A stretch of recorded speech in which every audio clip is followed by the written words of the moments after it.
প্রেমের বিয়ে জায়েজ আছে কিনা? ভাই, প্রেমের বিয়ে আবার কি জিনিস?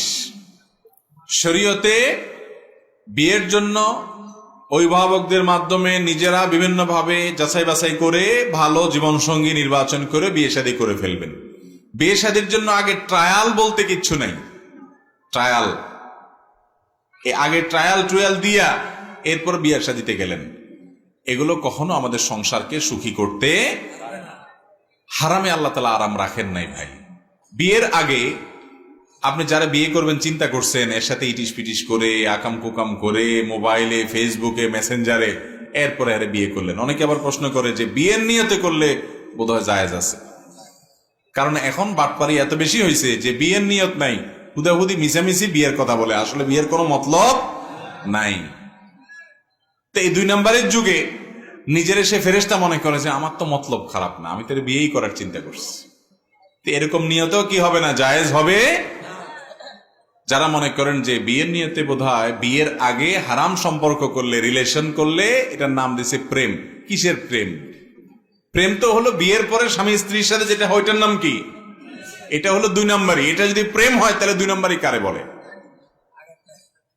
বিয়ের পরের যেটা হয় সেটা হলো 1 নম্বরই। সেটা হলো বিয়ের পরে স্বামী স্ত্রী একে অন্যকে ধোঁকা দেয়, এরকম ঘটনা ঘটে খুব কম। কিন্তু এই প্রেম নামে যেটার নাম দিয়েছেন আপনারা বিয়ের আগে, এইটাতে বেশিরভাগই হয় 2 নম্বরই। ঠিক না ঠিক? শুধু টাইম পাস, বদমাইশি ছাড়া আর কিচ্ছু। এমনকি নিয়ত যদি ভালো হয় তাতেও লাভ নাই। কারণ কোরবানের নিয়তে যদি কারোর গরু চুরি করেন, জায়েজ হবে? কি বলেন? কোরবানের নিয়তে গরু চুরি করা যেরকম না জায়েজ, বিয়ের নিয়তে প্রেম করাটাও। কথা কি বুঝাইতে পারছি?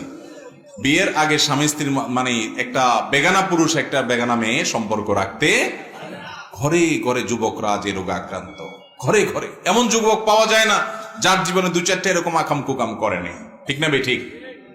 আহা, যে যুবক তার যৌবনকে কালিমা মুক্ত রাখতে পেরেছে, সেই যুবকটি হলো জান্নাতি যুবক ইনশাআল্লাহ। সেই যুবক আল্লাহর আরশের নিচে ছায়া পাবে। সে যুবক বুক চেতিয়ে বলতে পারবে আমার চরিত্রে কখনো কালিমা লাগতে পারে নাই, অথবা কালিমা লেগেছে, আল্লাহর ভয় আসার সঙ্গে সঙ্গে আমি ফেরত এসেছি, আর কখনো আমি সেখানে ব্যাক করতে পারি নাই। এরকম যুবকের সংখ্যা সমাজে খুবই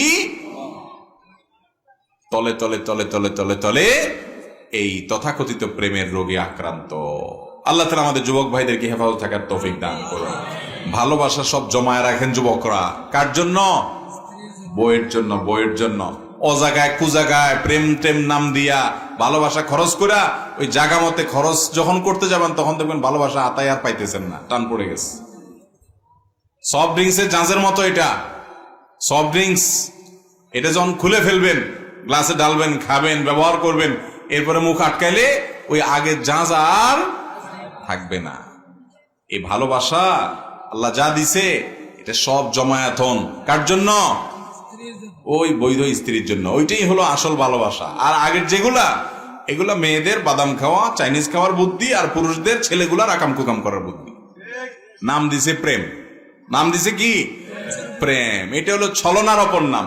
হ্যাঁ, অনেকে আছে যে ইখলাসের সাথে প্রেম করে, যে তার প্রেমের মধ্যে কোনো ভেজাল নাই। এটা হলো ওই যে কোরবানির খালেস নিয়তে গরু চুরি করার মতো। তার নিয়ত ঠিক আছে কিন্তু পদ্ধতি ভুল। এই ভুল পদ্ধতিতে ভালো নিয়ত থাকলেও লাভ হবে। যুবকরা তওবা করেন। আপনার স্কুলে, আপনার কলেজে, আপনার বন্ধু বান্ধবদের সবার একটা একটা আছে। তো আপনি চেষ্টা করবেন যে না, আমি আকাম করব না, সবগুলো জাহান্নামের যাত্রী, আমি একা তাদের থেকে ভিন্ন কিছু হওয়ার চেষ্টা করব। তালে তাল মিলান। আপনি সবাই যেরকম করে আপনি ওইদিকে হাঁটলেন, আপনি তো ঢিলা হয়ে গেলেন। আপনার মেরুদণ্ড থাকলে সবাই ভুল পথে গেল, আপনি একা ভালো পথে থাকবেন, যে আমি খারাপ পথে যাব। এই যুগে যুবকদের সবচেয়ে বড় ফেরেশতা হওয়ার প্রমাণ হলো তার এরকম কোনো কুসম্পর্ক নাই। আল্লাহ আমাদের যুবক ভাইদের চরিত্রগুলোকে হেফাজতে রাখার তৌফিক দান করুন। আর যত আকাম কুকাম আছে সম্পর্ক, এগুলো সব ছিন্ন করবো তো ইনশাআল্লাহ। যারা ছিন্ন করবেন নিয়ত করছেন হাত তোলেন। মুরব্বীও নিয়ত করছেন ছিন্ন করবেন। আল্লাহ তাআলা আমাদের তৌফিক দান করুন।